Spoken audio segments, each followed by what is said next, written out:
আসসালামু আলাইকুম শিক্ষার্থীরা, আশা করি তোমরা সবাই ভালো আছো। আমরা আজকে ফিজিক্স ফার্স্ট পার্টের অধ্যায় 3 গতিবিদ্যা পড়ব। লাস্ট ক্লাসে আমি এটা শুরু করেছিলাম। লাস্ট ক্লাসে আমরা পড়েছি প্রাস কি, প্রক্ষেপক বা প্রাস কি, সবচেয়ে ইম্পর্টেন্ট টপিকস এই চ্যাপ্টারের মধ্যে। সাধারণত বোর্ডে এই টপিকস থেকেই সৃজনশীলগুলো হয়ে থাকে।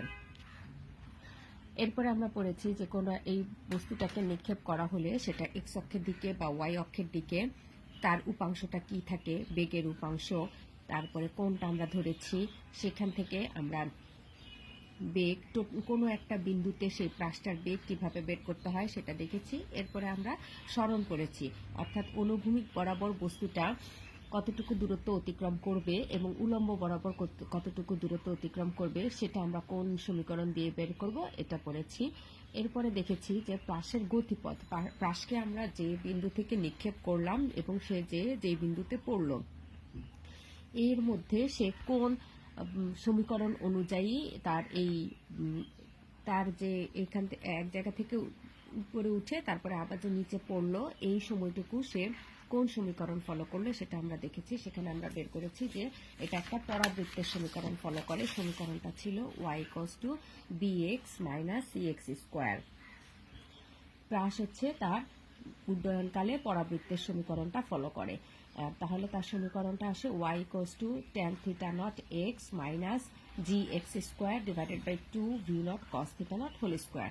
এই সমীকরণ ফলো করে প্রাস হচ্ছে তার এই সমীকরণ ফলো করে প্রাস যেখান থেকে নিক্ষেপ করা হয় সেখান থেকে একদম ভূমিতে যখন পড়ে এই সমীকরণ ফলো করে সে চলে। এই সমীকরণ থেকে আজকে এটা হচ্ছে প্রাসের সমীকরণ। তো এই সমীকরণ থেকে আমরা প্রাসের বিভিন্ন সমীকরণ সম্পর্কে আজকে জানবো, যেমন প্রাসের সর্বাধিক উচ্চতায় উঠতে কত সময় লাগে, সর্বাধিক উচ্চতার সমীকরণ শিখব। এরপরে উড্ডয়ন কাল বা বিচরণ কাল শিখব, অনুভূমিক পাল্লা, সর্বাধিক অনুভূমিক পাল্লা, এই সমীকরণগুলো নিয়ে আজকে আমরা আলোচনা করব। প্রাস বা প্রক্ষেপক কাকে বলে আরেকটু মনে করিয়ে দিই যে তোমাদের প্রাস বা প্রক্ষেপক কাকে বলে। কোনো বস্তুকে অনুভূমিকের সাথে তির্যকভাবে কোনো স্থানে নিক্ষেপ করা হলে তাকে প্রক্ষেপক বা প্রাস বলে। কোনো বস্তুকে অনুভূমিকের সাথে তির্যকভাবে কোনো স্থানে নিক্ষেপ করা হলে সেটাকে আমরা বলবো প্রক্ষেপক বা প্রাস।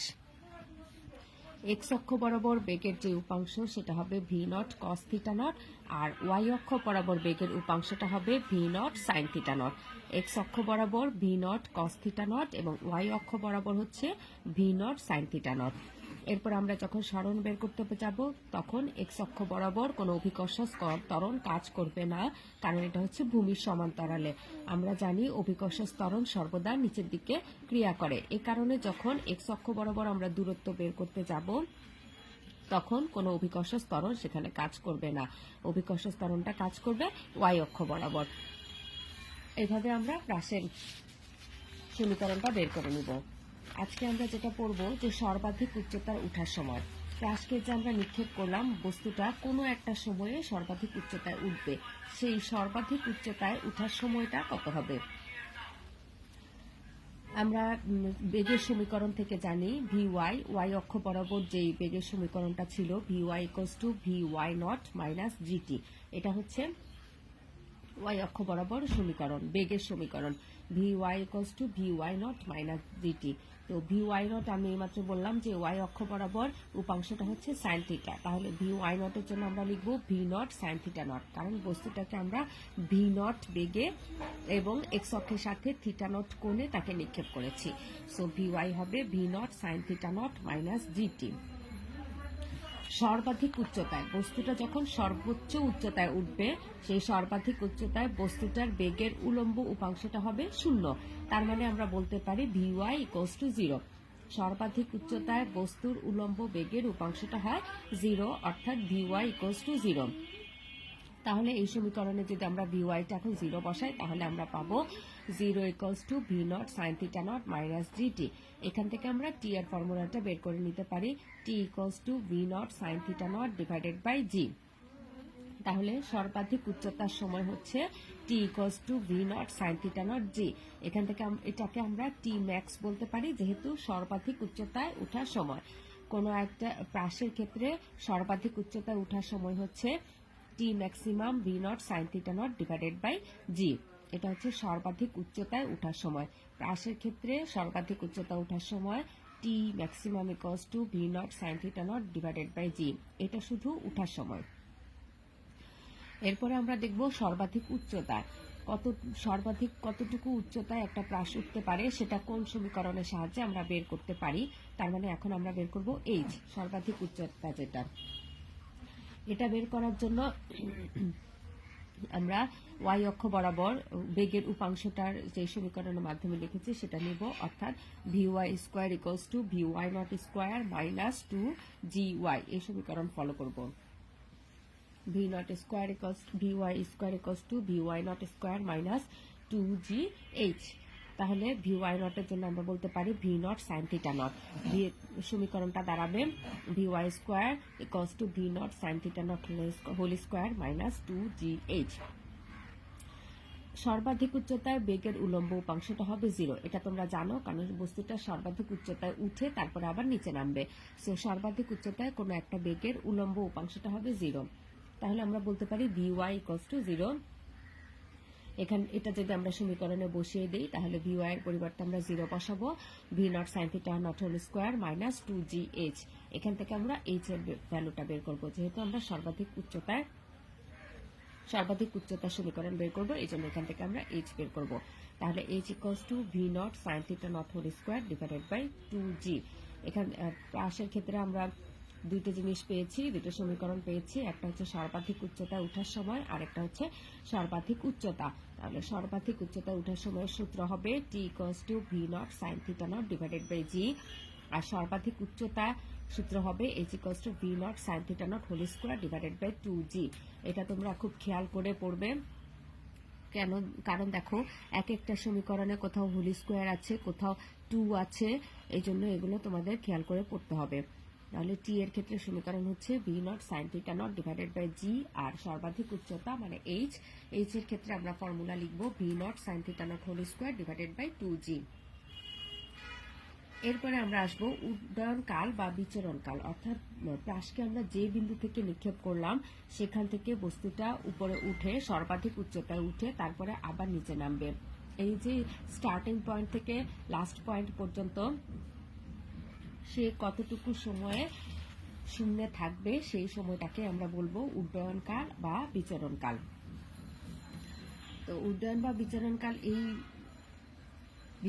এই সমীকরণটা বের করার জন্য আমাদের উলম্ব বরাবর বস্তুটা যে দূরত্ব অতিক্রম করে সেই সমীকরণটা লাগবে। উলম্ব বরাবর বস্তুটা দূরত্ব অতিক্রম করার সূত্র হচ্ছে y equals to V Y naught T minus half G T square. y equals to V Y naught T minus half G T square. V Y নটের জন্য আমরা লিখবো V not sine theta naught. তাহলে y equals to V not sine theta naught T minus half G T square. নিক্ষিপ্ত বস্তু বা প্রাসের নিক্ষেপণের পর সেটা আবার ভূপৃষ্ঠে ফিরে আসতে যে সময় লাগে তাকে উড্ডয়ন কাল বলে, অর্থাৎ স্টার্টিং পয়েন্ট থেকে লাস্ট পয়েন্ট পর্যন্ত এই দুই বিন্দু মধ্যবর্তী যে ডিস্টেন্সটা সে অতিক্রম করবে সেই ডিস্টেন্স অতিক্রম করতে তার কতটুকু সময় লাগবে সেটাই হচ্ছে উড্ডয়ন কাল। বস্তু যখন ভূপৃষ্ঠে ফিরে আসে তখন আসলে উলম্ব উপাংশটা হচ্ছে 0 হয়, কারণ সে যেখান থেকে শুরু করেছিল ঠিক সেই উচ্চতাতে আবার ফেরত এসেছে, অর্থাৎ এখানে ওয়াই অক্ষ বরাবর বা উলম্ব দূরত্ব নাই, এজন্য আমরা বলবো y ইকুয়ালস টু 0। তাহলে এখান থেকে আমরা বলতে পারি এই সমীকরণে y ইকুয়ালস টু আমরা 0 বসাতে পারি, y ইকুয়ালস টু 0। আর উড্ডয়ন কাল বা বিচরণ কালকে আমরা ক্যাপিটাল টি দ্বারা প্রকাশ করব, কারণ এটা হচ্ছে টোটাল টাইম, শুরু থেকে শেষ পর্যন্ত টোটাল টাইম। সো এটাকে আমরা ক্যাপিটাল টি দ্বারা প্রকাশ করব। কাজে আমরা y এর পরিবর্তে 0 বসাবো এবং স্মল টি এর জন্য স্মল টি এর পরিবর্তে ক্যাপিটাল টি বসাবো। তাহলে সমীকরণটা আসবে 0 equals to V not sine theta naught T minus half G T square. এবার আমরা সাইড চেঞ্জ করে ক্যাপিটাল টি এর একটা ভ্যালু নিয়ে আসবো, অর্থাৎ ক্যাপিটাল টি এর ভ্যালুটা আসবে T equals to 2 V not sine theta not divided by G. এটা হচ্ছে প্রাসের উড্ডয়ন কাল বা বিচরণ কালের সমীকরণ। তাহলে প্রাসের সর্বাধিক উচ্চতায় ওঠার সময় হচ্ছে টি ইকুয়ালস টু, সেটা হবে ছোট হাতের T, T equals to V not sine theta not divided by G. সর্বাধিক উচ্চতায় ওঠার সময় হচ্ছে H equals to V not sine theta not whole square divided by G. আর উড্ডয়নকাল বা বিচরণকালের ফর্মুলা হচ্ছে T equals to 2v naught sine theta not divided by G. তিনটা সমীকরণ আমরা পেয়েছি। এরপরে আমরা পড়বো অনুভূমিক পাল্লা। এই প্রত্যেকটা সমীকরণ আমাদের মনে রাখতে হবে, কারণ আমাদের ম্যাথ করার ক্ষেত্রে, সৃজনশীল করার ক্ষেত্রে প্রত্যেকটা সমীকরণই আমাদের লাগবে। এখন আমরা পড়বো অনুভূমিক পাল্লা। অনুভূমিক পাল্লা কি? নিক্ষিপ্ত বস্তু বা প্রাস আদি উচ্চতায় ফিরে আসতে যে অনুভূমিক দূরত্ব অতিক্রম করে তাকে অনুভূমিক পাল্লা বলে। অর্থাৎ এক্স অক্ষ বরাবর বস্তুটা যে দূরত্ব অতিক্রম করবে সেটাই হচ্ছে অনুভূমিক পাল্লা। তাহলে নিক্ষিপ্ত বস্তুটি বা প্রাসটি আদি উচ্চতায় ফিরে আসতে যে অনুভূমিক দূরত্ব অতিক্রম করে তাকে অনুভূমিক পাল্লা বলে। একটা বস্তুকে আমরা নিক্ষেপ করলাম, তাহলে বস্তুটা ভূমিতে আবার ফিরে আসবে। এই যে স্টার্টিং পয়েন্ট থেকে ভূমিতে ফিরে আসার পয়েন্ট পর্যন্ত এইটুকু এক্স অক্ষ বরাবর সে যে দূরত্ব অতিক্রম করবে তাকে আমরা অনুভূমিক পাল্লা বলে থাকি। অর্থাৎ অনুভূমিক বরাবর যে দূরত্ব অতিক্রম করবে সেটা হচ্ছে অনুভূমিক পাল্লা। অনুভূমিক পাল্লাকে আমরা আর দিয়ে প্রকাশ করব, ক্যাপিটাল আর। তো অনুভূমিক পাল্লায় হচ্ছে y ইকুয়ালস টু 0। কেন? কারণ যেখানে আমরা এখানে x অক্ষ বরাবর দূরত্ব অতিক্রম নিচ্ছি, সো y অক্ষ বরাবর দূরত্ব হবে 0, অর্থাৎ কোনো উল্লম্ব উপাংশ এখানে থাকবে না। প্রাসের যে সমীকরণটা ছিল সেই সমীকরণটা হচ্ছে y equals to tan theta not x minus gx square divided by 2v not cos theta not whole square. এখানে আমি আগে বলেছি যখন অনুভূমিক পাল্লা আমরা বের করব তখন y হবে 0, অর্থাৎ এখানে আমরা বসাবো y ইকুয়ালস টু 0 আর x এর পরিবর্তে বসাবো আমরা হচ্ছে r, কারণ x হলো অনুভূমিক বরাবর যে দূরত্ব বা x অক্ষ বরাবর যে দূরত্ব সেটাকে আমরা x দ্বারা প্রকাশ করেছি। আর আমরা অনুভূমিক পাল্লা বের করার সময় বলেছি যে বস্তুটা এক্স অক্ষ বরাবর যে দূরত্ব অতিক্রম করে সেটাকে আমরা বলি অনুভূমিক পাল্লা। কাজেই এই সমীকরণে আমরা y ইকুয়ালস টু 0 বসাবো এবং x এর পরিবর্তে r বসাবো, অনুভূমিক পাল্লা যেটা। তাহলে আসি কি সমীকরণটা, 0 equals to tan theta not r minus gr square divided by 2v not cos theta not whole square. এরপর আমরা সাইড চেঞ্জ করব। সাইড চেঞ্জ করার পরে r এর একটা সমীকরণ আসে, দেখো r equals to tan theta not into 2v not cos theta not whole square divided by g। এরপর এটাকে আমরা ত্রিকোণমিতির নিয়ম অনুসারে ভেঙে কাটাকাটি করব। যেমন tan থিটা নটকে আমরা ভাঙাতে পারি sin theta not divided by cos theta naught, আর এ পাশে থাকবে v not square cos square theta naught. cos theta কাটাকাটি যাবে, তাহলে উপরে থাকে 2v naught square sin theta naught cos theta not divided by g। তোমরা ত্রিকোণমিতিতে এই ফর্মুলাটা পড়েছো, 2 sin theta cos theta equals to হচ্ছে sin 2 theta, 2 sin theta cos theta equals to হচ্ছে sin 2 থিটা। এখানেও আমরা সেই ফর্মুলা ইউজ করব, তাহলে আসবে r equals to v not square sin 2 theta not divided by g। এটা হচ্ছে অনুভূমিক পাল্লার সমীকরণ। দেখো আমরা চারটা সমীকরণ পড়লাম। সর্বাধিক উচ্চতায় ওঠার সময় t ইকুয়ালস টু v নট sin theta not divided by g। সর্বাধিক উচ্চতায় ওঠার সময় h ইকুয়ালস টু v নট sin theta not whole square divided by 2g। বিচরণকাল বা উড্ডয়নকালের সমীকরণ হচ্ছে t equals to 2v not sin theta not divided by g। আর অনুভূমিক পাল্লা আর এটা সমীকরণ হচ্ছে v not square sin 2 theta not divided by g। এই চারটা সমীকরণ আমি আবারও বলছি, বারবার তোমরা খেয়াল করে পড়বে, কারণ এই চারটা সমীকরণের মধ্যে ভুল হওয়াটা স্বাভাবিক। কোথাও স্কোয়ার আছে, কোথাও 2 আছে, এই জন্য এগুলো ঠিকমতো খেয়াল করে তারপরে তোমাদের পড়তে হবে, যেন সমীকরণটা তোমরা ঠিকমতো লিখে ম্যাথটা করতে পারো। এই কারণে প্রত্যেকটা সমীকরণে জি থাকবে, ভি নট থাকবে এবং সাইন থিটা নট থাকবে, শুধু কোথাও 2 থাকবে, কোথাও স্কোয়ার থাকবে, এই হিসেবে আমরা এগুলো করতে পারি। এরপরে আমরা যে অনুভূমিক পাল্লাটা পড়লাম, এটা এখন সর্বাধিক অনুভূমিক পাল্লা। কোনো একটা বস্তুর অনুভূমিক পাল্লাটা সর্বাধিক কখন হবে?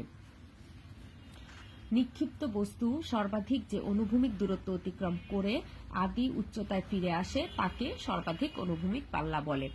আমরা অনুভূমিক পাল্লা বের করেছি, এখন সর্বাধিক অনুভূমিক পাল্লা দেখব।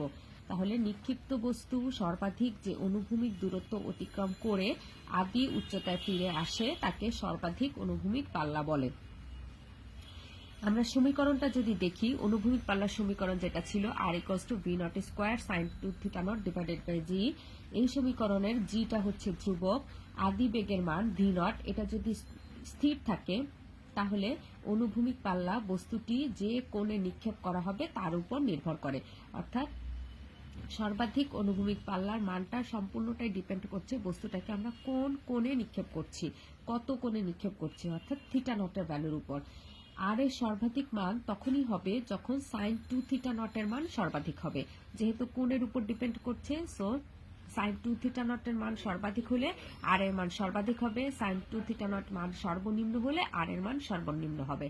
তো আমরা সর্বাধিকটা দেখি যে যখন আর এর মান কখন সর্বাধিক হবে, যখন সাইন 2 থিটা নটের মানটা হবে সর্বাধিক। তো আমরা জানি যে সাইন 2 থিটা নটের সর্বাধিক মান হতে পারে +1। সাইন 2 থিটা নটের সর্বোচ্চ মান হয় +1, অর্থাৎ sine 2 theta not equals to +1। তাহলে এখান থেকে আমরা থিটা নটের মানটা বের করে নিতে পারি। 2 theta not equals two sign inverse 1। দেখো সাইন ইনভার্সের মান আমরা জানি 90 ডিগ্রি, তাহলে 2 থিটা নট আসছে 90 ডিগ্রি। তাহলে থিটা নট কত হবে? থিটা নট হচ্ছে আমার 45 ডিগ্রি। এবার থিটা নটের এই ভ্যালুটা হচ্ছে আমরা অনুভূমিক পাল্লা বা আর এর যে সমীকরণ সেখানে বসাবো, আর সেটাকে আমরা লিখেছি আর ম্যাক্সিমাম, কারণ এখন আমরা সর্বাধিক অনুভূমিক পাল্লা বের করছি এবং কোনটা আমরা সর্বাধিকেরটাই বসাবো। এই কারণে আমরা লিখবো আর ম্যাক্স, অর্থাৎ R maximum. R max equals to V not square sine 90 degree divided by G. তাহলে এখান থেকে ফর্মুলাটা আসবে V not square divided by G. এটা হচ্ছে সর্বাধিক অনুভূমিক পাল্লার ক্ষেত্রে। সর্বাধিক অনুভূমিক পাল্লার কোনো একটা বস্তুকে যদি আমরা 45 ডিগ্রিতে নিক্ষেপ করি তাহলে বস্তুটি সর্বাধিক দূরত্ব অতিক্রম করবে এক্স অক্ষ বরাবর। এটাই হচ্ছে সর্বাধিক অনুভূমিক পাল্লা। নির্দিষ্ট বেগে নিক্ষিপ্ত একটি বস্তু বা প্রাস সর্বাধিক অনুভূমিক দূরত্ব অতিক্রম করে যখন বস্তুটি অনুভূমিকের সাথে 45 ডিগ্রি কোণে নিক্ষেপ করা হয়। অর্থাৎ কোনো একটা বস্তুকে যখন 45 ডিগ্রি কোণে নিক্ষেপ করা হয় তখন বস্তুটা বা প্রাসটা সর্বাধিক অনুভূমিক দূরত্ব অতিক্রম করবে, যেটাকে আমরা বলেছি R maximum. R maximum equals to V not square divided by G. তাহলে উদ্দীপকে যখন সর্বাধিক অনুভূমিক পাল্লা এই কথাটা বলা থাকবে তখন আমরা ফর্মুলা বসাবো R M equals to V not square divided by G. আর সর্বাধিক অনুভূমিক পাল্লা বলা না থাকলে সেক্ষেত্রে আমরা ফর্মুলা বসাবো R equals to V not square sine 2 theta not divided by G. এটা হচ্ছে অনুভূমিক পাল্লার সমীকরণ। আর সর্বাধিক অনুভূমিক পাল্লা বললেই আমরা থিটার মানটা বসাবো 45 ডিগ্রি। সেক্ষেত্রে ফর্মুলাটা আসবে V not square divided by G. তার মানে নির্দিষ্ট বেগে নিক্ষিপ্ত একটি বস্তু বা প্রাস সর্বাধিক অনুভূমিক দূরত্ব অতিক্রম করে যখন বস্তুটিকে আমরা অনুভূমিকের সাথে 45 ডিগ্রি কোণে নিক্ষিপ্ত করি। এই হচ্ছে প্রাসের সমীকরণ থেকে আমরা যে ইকুয়েশনগুলো বের করতে পারি বা কোন কোন জিনিস বের করতে পারি সেই ফর্মুলা, এবং এই ফর্মুলাগুলো সবগুলোই প্রত্যেকটা ইম্পর্টেন্ট। প্রাসের সমীকরণ থেকে আমরা সর্বাধিক উচ্চতায় ওঠার সময় বের করতে পারি, সর্বাধিক উচ্চতা বের করতে পারি, উড্ডয়নকাল বা বিচরণকাল বের করতে পারি, অনুভূমিক পাল্লা বের করতে পারি, এই চারটা। আর অনুভূমিক পাল্লা থেকে আমরা সর্বাধিক অনুভূমিক পাল্লা বের করতে পারি। তাহলে সর্বাধিক উচ্চতার ওঠার সময় হচ্ছে T equals to V not sine theta not divided by G. সর্বাধিক উচ্চতার সময় হচ্ছে H equals to V not sine theta not whole square divided by 2জি। উড্ডয়নকাল বা বিচরণকালের সমীকরণ হচ্ছে টি ইকুয়ালস টু 2ভি naught sine theta not divided by G. উড্ডয়নকাল বা বিচরণকালকে আমরা ক্যাপিটাল টি দ্বারা প্রকাশ করব, আর সর্বাধিক উচ্চতায় ওঠার সময়কে আমরা স্মল টি দ্বারা প্রকাশ করব। এরপরে অনুভূমিক পাল্লা। অনুভূমিক পাল্লার সমীকরণ হচ্ছে R equals to V not square sine 2 theta not divided by G. আর সর্বাধিক অনুভূমিক পাল্লার সমীকরণটা হচ্ছে V not square divided by G. আর প্রাসের মূল যে সমীকরণ, মানে প্রাসের গতিপথের সমীকরণ যেটা পরাবৃত্তের সমীকরণ, প্রাসের গতিপথের সমীকরণটা হচ্ছে y equals to tan theta not x minus G divided by 2 V not cos theta not whole square into X square. এটা হচ্ছে প্রাসের গতিপথের সমীকরণ। এই সমীকরণগুলো আমাদের মনে রাখতে হবে। এগুলো দিয়ে আমরা এরপরে যে সৃজনশীল করব সেই সৃজনশীলগুলো করার ক্ষেত্রে তোমরা দেখবে যে প্রত্যেকটা সমীকরণ আমাদের কাজে লাগছে এবং প্রত্যেকটা সমীকরণ হচ্ছে ইম্পর্টেন্ট, তোমাকে বুঝে এগুলো প্রয়োগ করতে হবে। এই যে আমরা প্রাস পড়লাম, প্রাসটাকে আমরা ভূমি থেকে নিক্ষেপ করেছি, তাহলে বস্তুটা উপরে উঠে আবার নিচে নামলো। আরেকটা সিচুয়েশন হতে পারে যেটা হচ্ছে তুমি কোনো একটা উচ্চতায় আছো, এইচ উচ্চতায় আছো, সেই এইচ উচ্চতা থেকে তুমি একটা বস্তুকে নিক্ষেপ করলা, তাহলে বস্তুটা কিভাবে পড়বে, সেক্ষেত্রে সেই বস্তুটা কি ফর্মুলা ফলো করবে সেটা আমরা নেক্সট দিন পড়ব। সবাই ভালো থাকবে, বাসায় ঠিকমতো পড়াশোনা করবে। আজকে যেটুকু পড়িয়েছি এটুকু তোমরা বাসায় পড়ে ফেলবে। ওকে, আল্লাহ হাফেজ।